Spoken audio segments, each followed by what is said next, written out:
علیہ السلام فرماتے ہیں جس کے پیٹ میں ایک لقمہ حرام کا گیا 40 دن تک اللہ نہ اس کی نمازیں قبول کرتا ہے نہ دعائیں قبول کرتا ہے۔ تو اس لیے نماز پڑھنے سے پہلے پیٹ میں حلال بھی ہونا چاہیے۔ جھوٹ بول کے کماؤ گے، دھوکہ دے کے کماؤ گے، کسی کا مال ہڑپ کر جاؤ گے، کسی کا قرض لے کر کے۔ السلام علیکم ورحمۃ اللہ وبرکاتہ۔ امید ہے آپ لوگ سب خیریت سے ہوں گے۔ میں بھی الحمدللہ اللہ کا لاکھ لاکھ شکر احسان خیریت سے ہوں۔ آج انشاءاللہ جس ویڈیو کا ریئیکشن دینے آ رہے ہیں سید امین القادری صاحب کی ویڈیو ہے دوستوں، اور بڑا عبرتناک بیان ہے دوستوں۔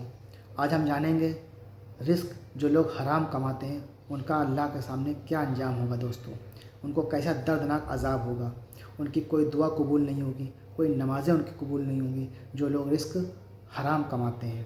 تو پیسہ دوستوں سب کمائیں، منع نہیں ہے، لیکن حلال طریقے سے کمائیں، جائز طریقے سے کمائیں، ناجائز طریقے سے نہیں اور حرام طریقے سے بالکل تو نہیں۔ ایک لقمہ بھی اگر حرام کا پیٹ میں چلا گیا تو سمجھ لیجئے کتنے بڑے گنہگار ہو گئے۔ گھر کا جو ہی ممبر ہے جو کماتا ہے، باقی جو گھر والے جو کھائیں گے، بیوی بچے ماں باپ، ان سب کا گنہگار وہی شخص ہوگا جس نے اس پیسے کو کمایا۔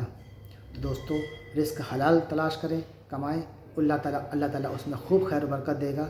تو آئیے اسی ٹاپک پہ یہ بیان ہے دوستوں سید امین القادری صاحب کا۔ بیان کو پورا اینڈ تک سنیے گا، دیکھیے گا، اور جتنا ہو سکے اس کو شیئر بھی کریے گا اور اس پہ عمل کرنے کی پوری کوشش کریے گا۔ تو آئیے پہلے ہم ویڈیو اسٹارٹ کرتے ہیں، پھر انشاءاللہ بات کرتے ہیں۔ نماز اسی وقت قبول ہوتی ہے جب پیٹ میں حلال، اگر پیٹ میں حلال نہیں تو اللہ کے رسول علیہ السلام فرماتے ہیں جس کے پیٹ میں ایک لقمہ حرام کا گیا 40 دن تک اللہ نہ اس کی نمازیں قبول کرتا ہے نہ دعائیں قبول کرتا ہے۔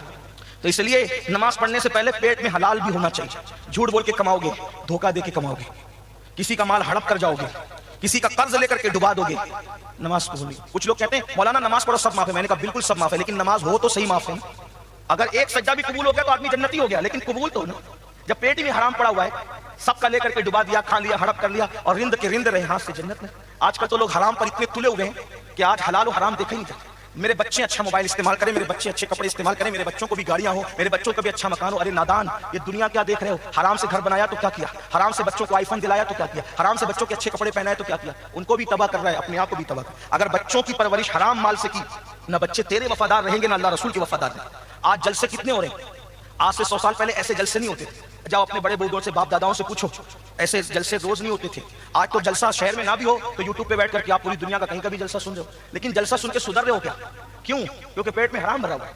اور بڑی معذرت کے ساتھ، اور برا نہیں مانے، جو سن رہے ان کے پیٹ میں بھی حرام بھرا ہوا ہے، اور کچھ ایسے ہیں جو سنا رہے ان کے پیٹ میں بھی بھرا ہوا ہے۔ زبان میں تاثیر ہے، بتاؤ کہاں تاثیر؟ بھئی حلال کو لازم نہیں پکڑو گے تو حلال سے تاثیر ہوتی ہے۔ میں سب کو نہیں کہہ رہا ہوں حلال کی تاثیر ہے، بلکہ حلال کھانے والوں کی زبان کھلنا تو دور کی بات ہے، لوگ ان کو دیکھ کے سدھر گئے۔ مجھے کوئی ثابت کر کے بتایا کہ غوث پاک غریب نواز نے کتنی تقریریں کی ہندوستان میں، لیکن ہم سے 90 لوگ بھی نمازی نہیں بنے، اور ان کو دیکھ کر کے 90 لاکھ مسلمان ہو گئے۔ آپ مجھے بتائیں کیا تاثیر تھی؟ اب آپ سوچیں گے کہ یار آپ نے تو مشکوک کر دیا مقرروں کے، ان کے وہ قصوروار نہیں ہے، اصل میں قصوروار آپ لوگ ہو، وہ لوگ بے قصور ہیں۔ کیونکہ جلسے میں جب بلاتے ہو مقرر لوگ کو تو یہ بھی نہیں دیکھتے کہ کس کے یہاں حلال ہے کس کے یہاں حرام ہے، بلڈنگ کس کے یہاں ہے، دادا گیری کون کرتا ہے، کون بھاپ جما رہا ہے کہ میرے یہاں حضرت آنا چاہیے، حضرت کی دعوت ہونی چاہیے، اگر حضرت کی دعوت میرے یہاں نہیں کی تو سمجھ لینا پھر کیا ہوگا۔ تو پھر آپ سرنڈر ہو جاتے ہو، پھر آپ نہ حلال دیکھتے ہو نہ حرام دیکھتے ہو، وہیں مقرر صاحب کو پہنچا دیتے ہو، اور جو تقریر کرنے سے پہلے بیچارہ حرام کھا کے آئے گا وہ تو بے قصور ہے، اس کو تو پتہ نہیں، پتہ تو تمہیں ہے نا۔ تو آپ سے کہتا ہوں کسی رکشہ ڈرائیور کے یہاں کی دعوت لے لیا کرو، حرام دھندے والے کے یہاں کی دعوت نہیں لیا، کیونکہ مقرر لوگ بے قصور ہیں، ان کو پتہ نہیں ہوتا نا وہ جب وہ بے قصور ہیں، لیکن قصوروار آپ لوگ۔ دعوت لینے میں امیر غریب مت دیکھو، حلال و حرام دیکھو، خود کھانے میں بھی اور کسی اور کو کھلانے میں بھی۔ اپنے پیر کو وہیں لے جاؤ جہاں پر حلال ہو حرام نہیں ہو، یہ چیز ہونی چاہیے، تاثیر ہوگی۔ لقمہ حلال کی تاثیر ہے، اگر اپنے بچوں کو کوئی صرف حلال کھلائے نا، حلال اس کی کوئی تربیت بالفرض وہ کر بھی نہ سکے تو بھی حلال میں یہ تاثیر ہے کہ بچہ وفادار ضرور ہو۔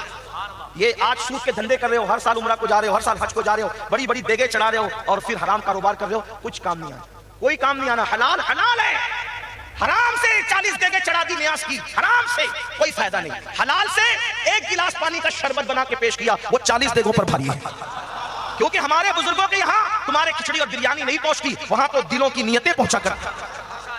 اس لیے حلال کو لازم پکڑو۔ یہ کیا سود کے دھندے کر رہے ہو، حرام دھندے؟ کیا حدیث نہیں پہنچی؟ کتنے مقرروں سے سن لیا کہ اللہ کے رسول نے فرمایا جس نے سود کا ایک لقمہ کھایا اس نے گویا اپنی ماں کے ساتھ 36 مرتبہ زنا کیا۔ سود کھانا اور کعبے میں زنا کرنا برابر برابر۔ کیا یہ نہیں سنا؟ مسلمانوں کے کانوں پہ جو کیوں نہیں رنگتی؟ کیونکہ حرام کھا کھا کر کے دل سخت ہو گئے، اب باتیں دلوں پہ اثر نہیں کرتی۔ بلکہ آپ کو بتاؤں، علامہ ابن حجر مکی رحمۃ اللہ تعالی علیہ لکھتے ہیں، مفتی اعظم مکہ لکھتے ہیں، فرماتے ہیں شب قدر تھی، توجہ سے سننا بہنیں بھی، آج کل عورتیں بھی سود کے چکر میں پھنس گئی۔ کل تک 100 روپے قرض پڑوسن لے جاتی تھی تو خاتون کہتی تھی لے جا بہن دعا کرنا اور جلدی واپس لا کے دے دینا۔ آج عورتیں بولتی ہے کہ 100 لے جائے گی تو کتنے واپس لا کر کے دے گی؟ 110 لاکھ دے گی تاکہ میرا پیسہ بڑھے۔ پیسہ ہی سب کچھ نہیں ہوتا۔ بچوں کو جوانی میں جو حرام کھلا رہے ہو، یہی بچے تمہیں لات مار کر کے بھگائیں گے۔ پھر پیر جی کے پاس آگے کہو گے پیر صاحب دعا کرو۔ حرام کمانے والے اور حرام کھانے والوں کے لیے پیر کی دعا بھی اثر نہیں کرے گی، علماء کی دعا بھی اثر نہیں کرے گی، آل رسول کی دعا بھی آپ کو اثر نہیں کرے گی۔ یاد رکھنا، میں سچی بات کر جا رہا ہوں، بیل والوں اگر ناراض ہونا ہے خوب جی بھر کے ناراض ہو لو، لیکن اگر میں سچی بات کر رہا ہوں تو خیال کرنا، کیونکہ حرام کھانے والے کی دعا پر نبی تائید کر رہے ہیں، نبی تو اللہ نبی کو ہی منع کر رہا ہے آپ تائید مت کرو، میں اس کی دعا قبول نہیں کروں۔ حدیث ہے، حدیث ہے، میں آپ کو حدیث سنا، حدیث سنا۔ حضرت عیسیٰ علیہ السلام ایک جنگل سے جا رہے ہیں۔ اب ہم لوگ تو نبی کے غلام ہیں اور نبی لوگ کیا؟ دیکھو سچی بات کرنے کے لیے بٹھائے ہو تو سچی بات کر جاؤ، کسی کو ناراض ہونا ہے، گالیاں دینا ہے اس کی اپنی مرضی، لیکن سچائی ہے، کیونکہ میں آپ کی بھی قبر کا بھلا چاہتا ہوں اور اپنی قبر کا بھی بھلا چاہتا ہوں۔ تم بھی مرو گے ایک دن، آج بھی کل میں بھی مر جاؤں گا۔ اگر آج سدھر گئے تو قبر میں سکون کی نیند سوئیں گے، نہیں سدھرے تو قبر میں پھر عذاب ہوگا، پچھتاؤ گے، پچھتانے کے سوا کچھ کام نہیں ہے۔ حضرت عیسیٰ علیہ السلام جنگل سے گزر رہے ہیں، دیکھا ایک بندہ خوب رو رو کے گڑ گڑا کے دعا کر رہا ہے۔ حضرت عیسیٰ کو ترس آ گیا، اللہ سے اس کی مولا کتنا گڑ گڑا رہا ہے، کتنا رو رہا ہے، مولا یہ جو مانگ رہا ہے اس کو دے دے۔ کس نے تائید کی؟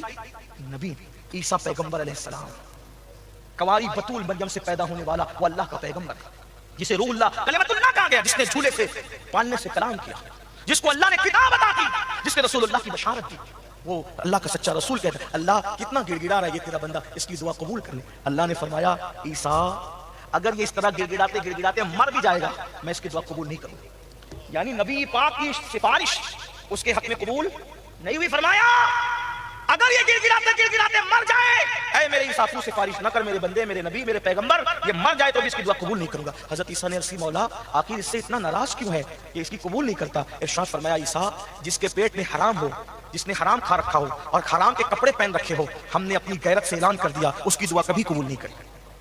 اب آپ بتائیں، اب آپ سوچتے ہو کہ میں سود کا دھندا کروں، حرام کماؤں اور ملاوٹ کروں اور اس کے بعد سارے کرپشن کروں اور پھر میرے گھر سید صاحب آئیں گے اور دعا کریں گے تو پھر میرے تو وارے نیارے ہو جائیں گے۔ میرے بھائی یہ تیری غلط فہمی ہے۔ ہاں کچھ لوگ یہ بھی ارے ہم تو حرام دھندا کرتے ہیں ہمارا کچھ نہیں بگڑتا، یہ مولانا لوگ کیسے ڈراتے رہتے۔ یاد رکھنا تو نے آج دیکھا ہے کل نہیں دیکھا، تیری نظر آج پر ہے کل پر نہیں، لیکن اللہ کے رسول نے آگاہ کیا حرام کو اللہ ہلاک کرے گا، حلال میں برکت دے گا۔ اللہ رب العزت کے سچے نبی نے فرمایا اللہ سود کرنے والوں کے ساتھ اعلان جنگ کرتا ہے، اعلان جنگ۔ سور کھانا بھی حرام ہے، سور سمجھتے ہو نا، خنزیر بد جانور، سور کھانا بھی حرام ہے اور سود کھانا بھی حرام ہے، مگر سور کھانے والوں کے لیے اللہ نے حرام کہا، صرف اعلان جنگ نہیں کیا، مگر سود کھانے والوں کے خلاف تو اعلان جنگ فرمایا۔ مطلب سور کھانے سے بھی زیادہ نقصان کس میں ہے؟ سود کھانے میں، جس کے تم دھندے کرتے۔ حضرت ابن حجر مکی مفتی اعظم مکہ کہتے ہیں شب قدر تھی، شب قدر رمضان شریف کی شب قدر، میں اپنے ابا کی قبر پہ گیا اور تلاوت کرنے لگا تو قریب سے قبر سے چیخنے چلانے کی آواز آئی۔ میں نے اس آواز کو سنا تو لوگ بھی قبرستان میں تھے، لوگوں سے پوچھا جو آواز چیخنے چلانے کی عذاب کی میں سن رہا ہوں تم بھی سن رہے ہو؟ ہاں ہم بھی سن رہے ہیں۔ ادھر ادھر لوگ ہو گئے، صبح ہوئی تو وہ چیخنے چلانے کی آواز بند ہو گئی۔ کب؟ شب قدر میں۔ اس سے بڑی رات دنیا میں کبھی آتی نہیں جسے شب قدر کہتے ہیں۔ ہمارے بزرگوں نے کہا شب قدر آتی ہے سمندر کا کھارا پانی میٹھا ہو جاتا ہے۔ شب قدر جس دن ہوتی ہے اس دن کتے بھی مخصوص آواز جو نکالتے ہیں نا وہ ڈراؤنی سے وہ نہیں نکالتے۔ شب قدر آتی ہے نہ ٹھنڈی ہوتی ہے، نہ گرمی ہوتی ہے، نہ بارش ہوتی ہے، اس دن معتدل ہوا چلتی ہے، رات روشن رہتی ہے، سورج بھی نکلتا ہے تو وہ بغیر کرنوں کے ساتھ نکلتا ہے۔ وہ کیا رات ہے؟ اس رات میں جو مانگو ملتا ہے۔ لیکن ابن حجر مکی مفتی اعظم مکہ کیا کرے، میں نے شب قدر میں انا انزلناه في ليله القدر وما ادراك ما ليله القدر ليله القدر خير من الف شهر۔ قدر کا مطلب کیا؟ شب قدر۔ شب قدر کا مطلب کیا؟ قدر کہتے ہیں تنگی کو، ایک قول قدر کو اگر آپ لغت میں اٹھا کے پڑھیں گے قدر کہتے ہیں تنگی کو، تو شب قدر کا مطلب کیا ہوا؟ تنگی کی رات۔ تو یہ تنگی کی رات کی کیا فضیلت ہوئی؟ تو کہ اس کو تنگی کی رات اس لیے کہتے ہیں کہ آسمان سے اتنے فرشتے زمین پہ اترتے ہیں کہ زمین فرشتوں کی تعداد کے سامنے تنگ ہو جاتی ہے۔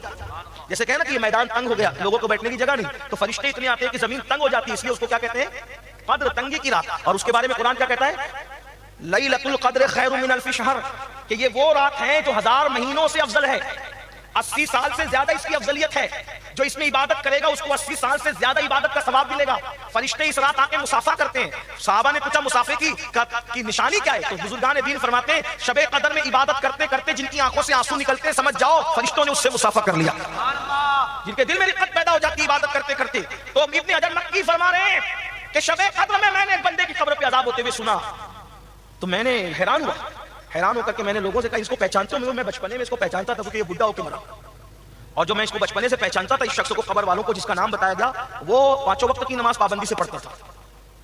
وہ 5 یعنی وہ بگڑا ہوا آدمی نہیں تھا، نماز کا بڑا پابند تھا، باتیں بھی لوگوں سے کم کرتا تھا، ہر وقت اس کی زبان پہ اللہ کا ذکر جاری رہتا تھا، ذکر الہی جاری. یہ ابن حجر مکی لکھے الزواجر میں لکھے، میں جہاں سے پڑھ رہا ہوں الزواجر سے پڑھ رہا ہوں، کیونکہ لوگوں کو جو ہے وہ ہم لوگوں کی باتوں پر کبھی کبھی وہ سوچتے ہیں کہ یہ لوگ ایسے کیا مبالغہ کر رہے ہیں. کوئی مبالغہ نہیں، انسان اس کا دشمن ہے جو وہ نہیں جانتا. ہاں ورنہ یہاں کوئی مبالغہ نہیں، اہل سنت کا ممبر ہے، اس ممبر کی بڑی اہمیت ہے. ہاں اور ہمیں بھی اللہ کو منہ دکھانا ہے، ہم کیوں مبالغہ کریں؟ ہمیں کیا پڑی؟ اللہ رسول کا جو فرمان ہے وہی پہنچانا ہے، ورنہ اور کیا بات. اور جتنی تاثیر اللہ رسول کے فرمان میں ہوگی ہمارے مبالغے میں کیا تاثیر ہے نا یہ بات. تو الزواجر سے میں پڑھ رہا ہوں بطور مفہوم. کیا عرض کر رہا تھا؟ ابن حجر کہتے ہیں وہ نمازی تھا، باتیں بھی کم کرتا تھا، ذکر اذکار میں مصروف رہتا تھا. مجھے حیرت ہوئی، یا اللہ اتنا باعمل آدمی، نیک پرہیزگار آدمی، شب قدر میں بھی اس کی قبر پہ عذاب ہو رہا ہے، شب قدر میں بھی اس کی قبر پہ عذاب ہو رہا ہے. تو میں اب ذرا کھوج میں لگ گیا، کچھ عبرت حاصل کرنا چاہیے، معلوم کرنا چاہیے کہ شب قدر میں آخر یہ کرتا کیا تھا، اس نے کیا کیا تھا. کیونکہ لوگ جس کو نیک سمجھے وہ نیک نہیں ہے، جس کو اللہ نیک قرار دے وہی نیک ہے. ہاں ورنہ لوگوں سے اپنی تعریف سن کر کے پھولو مت، اپنی تعریف سن کے ڈرتے رہو. مولا مخلوق نیک کہہ رہی ہے، ہونا کیا ہے جب تک کہ تو نیک نہ قرار دے. اسی لیے صوفیاء نے کہا ہے وہی سہاگن کہلائے جو پیا من پائے، ورنہ پھر بات تو الگ ہے. اور حضور تاج الشریعہ نے بہت اچھی باتیں کہتے ہیں، جو پیا کو بھائے اختر وہ سہانا راگ ہے، جس سے نہ خوش ہے پیا وہ راگنی اچھی. دنیا آپ کو کتب کہے، ابدال کہے، امام کہے، یہ کہے، وہ کہے، پھولنا مت. یار کی کیا بات، اللہ نے تیرے لیے کیا فیصلہ کیا ہے؟ جب تک دونوں پیر جنت میں نہیں پہنچ جائیں سکون سے بیٹھنے کی ضرورت نہیں ہے، چین سے بیٹھنے کی ضرورت نہیں ہے. آج اپنی تعریف سن کر پھولے نہیں سماتے. دیکھو ابن حجر مکی فرما رہے نماز کا پابند تھا، ذکر اذکار کا پابند تھا، باتیں بھی لوگوں سے کم کرتا تھا، پھر بھی شب قدر میں عذاب ہو رہا تھا. میں تلاش میں لگ گیا. جب اس کے گھر پہنچا تو اس کی بوڑھی عورت سے میں نے پوچھا، صرف عبرت کے لیے پوچھ رہا ہوں، سچ بتانا آخر وہ کرتے کیا تھے؟ بیٹا وہ سب کرتے تھے، بہت کمایا، بہت جمایا، لیکن جب بوڑھے ہو گئے اور کمانے کی طاقت نہ رہی تو مال کی محبت نے ان کو بیٹھنے نہیں دیا. سوچا بیٹھے بیٹھے مال کہاں سے آئے گا، تو چوری چپکے نمازی ہونے کے بعد، ذکر اذکار کے بعد، تقویٰ پرہیزگاری کے بعد انہوں نے لوگوں کے ساتھ سود کا دھندا شروع کیا کہ بیٹھے بیٹھے مال کمانا ہے. اب جوانی میں کی طرح محنت تو نہیں ہو سکتی، تو سود کا دھندا کیا، حرام کاروبار شروع کیا، اور وہ مال کی محبت نے اس کو سود کے راستے پہ ڈال دیا، جس کی وجہ سے تم کہہ رہے ہو کہ شب قدر میں بھی اس کی قبر پر میں نے عذاب ہوتے دیکھا. اللہ کے بندو کتنا کماؤ گے، کتنا جماؤ گے؟ دیکھو جو بھیک مانگتے ہیں نا وہ بھی 2-3 روٹی ہی کھاتے ہیں، اور جو کروڑپتی لوگ ہوتے ہیں نا وہ بھی 2-3 روٹی ہی کھاتے ہیں. جو محلوں میں رہتے ہیں وہ بھی ایک ٹائم میں 2-3 روٹی کھاتے ہیں، جو فٹ پاتھ پہ رہتے ہیں وہ بھی ایک ٹائم میں 2-3 روٹی کھاتے ہیں. بتاؤ کروڑپتی ہو جاؤ گے تو ایسا ہے کہ 50 روٹی ایک ساتھ کھاؤ گے. اگر آپ اربوں پتی ہو جاؤ گے تو 1 لاکھ روٹی ایک ساتھ کھاؤ گے. میرے بھائی اربوں پتی ہو، خربوں پتی ہو، کچھ بھی ہو، دولت پڑی رہے گی. جتنا غربت میں کھاتے تھے اتنا ہی مالداری میں کھاؤ. ایک وقت میں ایک ہی لباس پہن سکتے ہو نا، اس سے زیادہ تو نہیں پہن سکتے نا. اور پھر جو غذا کی لذت ہے، یہ بات خاص یاد رکھنا، جو غذا کی لذت ہے، لذت وہ صرف زبان کی نوک سے لے کے حلق تک ہے. یہ بریانی، یہ کھچڑا، یہ شربت، یہ فلاں، یہ فلاں، یہ فلاں، یہ فلاں، یہ وہ اس طریقے کی بات نا. کہاں تک زبان کی نوک سے لے کے حلق تک، بس اتنی لذت ہے. حلق کے نیچے اترا تو جو سوکھی روٹی کا انجام ہوگا وہی بریانی کا انجام ہوگا. اتنی 1 انچ کے لیے، ہنسنے کی بات نہیں ہے، 1 انچ کی لذت کے لیے جہنم کے دہتے ہوئے شعلے، 1 انچ کی لذت کے لیے صرف 1 انچ. نوک سے لے کر حلق تک کتنا ہے، اور نوک سے لے کے حلق تک لقمے کا فاصلہ کتنا ہے؟ چند سیکنڈ. کتنا نادان ہے انسان، چند سیکنڈ کی لذت کے لیے جہنم کا عذاب، قبر کا عذاب. تو کتنے بھی کروڑپتی اربوپتی بن جاؤ، جتنا کھاتا اتنا ہی کھا سکتے، اس سے زیادہ جتنا پہن سکتے اتنے. اور بعد میں سب لوگ ہوج موج کریں گے، عیاشیاں کریں گے. عذاب کس نے بھگتنا ہے؟ شراب بیچ رہے ہو نا، فلموں کی ٹاکیزیں شروع کر رہے ہو نا، گانجا چرس کے دھندے کر رہے ہو نا. یہ میں صرف آپ کو نہیں کہہ رہا ہوں، انٹرنیٹ کے ذریعے سے پوری دنیا میں آواز جا رہی ہے. ہر اس مسلمان سے میں مخاطب ہوں جو غلط کام کر رہا ہے. سامنے والوں کو مخاطب کر کے کسی اور کو پیغام دینا مقصود ہوتا ہے. مجھے معلوم ہے تم ایسے نہیں ہو، ایسے ہوتے تو یہاں آتے کیوں، لیکن مخاطبت تم سے ہے، دنیا بھر کو پیغام پہنچانا ہے. اور آپ لوگ آتے ہو تو ہم پہ احسان کرتے ہو کیونکہ آپ کو سامنے بول کر کے جہاں تک آواز جاتی ہے اللہ کسی کو بدل دے، آپ کو بھی اجر ملے، مجھے بھی اجر ہے نا. لوگ ایم ڈی کا دھندا کر رہے ہیں، مسلمانوں کے محلے میں گانجا چرس بیچ رہے. سوچو موت بیچ رہے ہو، موت بیچ رہے ہو نا. سوچو تمہارے بچے اگر یہ چیزیں خریدتے تو تم بیچتے، تو جو تمہارا بچے کا چہرہ ہے وہی تو پڑوسی کے بچے کا بھی چہرہ ہے نا. دوسروں کو بگاڑنے والوں تم بھی سکون کی نیند نہیں سو سکو گے، چین کی نیند نہیں سو سکو گے. پیسہ چین کی نیند نہیں سلاتا. پیسے سے آدمی نرم گدا خرید سکتا ہے، پیسے سے سکون کی نیند نہیں خرید سکتا. آج کل کے حرام کمانے والے 2-2 4 نیند کی گولیاں کھاتے ہیں، ان کو سکون کی نیند نہیں ہے۔ جا کے دیکھو فلم کے اداکاروں کی زندگیوں کو، جا کے اگر پوچھ سکتے ہو تو پوچھو، بڑے بڑے لیڈر جو دنیا میں ظلم کر رہے ہیں، جبر کر رہے ہیں، لوگوں کے خون کے ساتھ ہولی کھیل کر اپنے اقتدار کی کرسی بچھاتے ہیں، جا کے پوچھو، سفید کپڑے میں گھوم رہے ہیں، سواری پہن رہے ہیں، مرسیڈیز کاروں میں گھوم رہے ہیں، لیکن بستروں پر ان کو چین کی نیند نہیں۔ اگر تم ان کی بے قراری دیکھ لو تو کروڑوں سجدے کے لیے پیشانی میں سجدے مچلنے لگے، اللہ ان سے کروڑ درجہ بہتر میں ہے کہ جہاں آنکھ بند کرتا ہوں سکون کی نیند آ جاتی ہے۔ تو یاد رکھیے، حلال میں سکون ہے، حرام میں نہیں۔ آپ کہتے ہو مولانا سب کچھ ہے سکون نہیں، تو کیوں سکون ملے گا تجھے؟ سب کچھ ہے نا، تم نے سب کمانے کی کوشش کی، سکون کمانے کی کوشش کر، بازوؤں سے دولت آتی ہے، سکون نہیں آتا۔ تو دوستوں، یہ تمہارا ایکشن جو آپ نے دیکھا سید امین القادری صاحب کا، یہ بڑا عبرتناک بیان تھا دوستوں۔ رزق کے اوپر، روزی کے اوپر جو لوگ روزی کو اپنی حرام کر لیتے ہیں، سمجھ لیجیے کتنے بڑے گنہگار سمجھ لیجیے ہوں گے وہ۔ حلال رزق کمائیں، خود بھی کھائیں، اپنے گھر والوں کو، اپنے بیوی بچوں کو، اپنے ماں باپ بھائی بہن سب کو حلال روزی ہی کھلائیں دوستوں، تو آپ کے ثواب کے حقدار بھی ہوں گے اور اللہ کی نظروں میں آپ گنہگار بھی نہیں ہوں گے۔ اور اگر آپ نے وہ اس روزی کو حرام کر لیا تو سوچیے جتنے لوگ بھی کھائیں گے ان سب کے گناہ آپ ہی کے ذمہ آئے گا، کیونکہ جو مرد کماتا ہے اس کی ذمہ داری ہے روزی کو اپنی حلال کمانا، محنت سے کمانا، اور اللہ کے لیے وہ سارے کام کرنا، اس سے اللہ راضی ہوگا۔ اللہ ناراض کر دیا اللہ کو، روزی اپنی حرام کر دیا آپ نے، تو سوچیے کتنا بڑا گناہ ہو گیا کہ آپ نے حرام لقمہ کھا لیا اور آپ کے گھر والوں نے سب نے کھایا، تو اس کا گنہگار کون ہوا، اس کا ذمہ دار کون ہوا؟ آپ ہوئے۔ تو دوستو اس چیز کو یاد رکھیے گا، رزق حلال کریں، حلال کمائیں، بہت بڑی عبادت ہے یہ بھی۔ تو دوستو امید ہے آپ کو ہماری ویڈیو اچھی لگی ہوگی، ویڈیو اچھی لگی تو اس کو شیئر کریے گا اور اس پہ پوری کوشش کریے گا عمل کرنے کی۔ ہم ملیں گے آپ سے انشاءاللہ نیکسٹ ویڈیو میں، تب تک کے لیے السلام علیکم ورحمۃ اللہ وبرکاتہ۔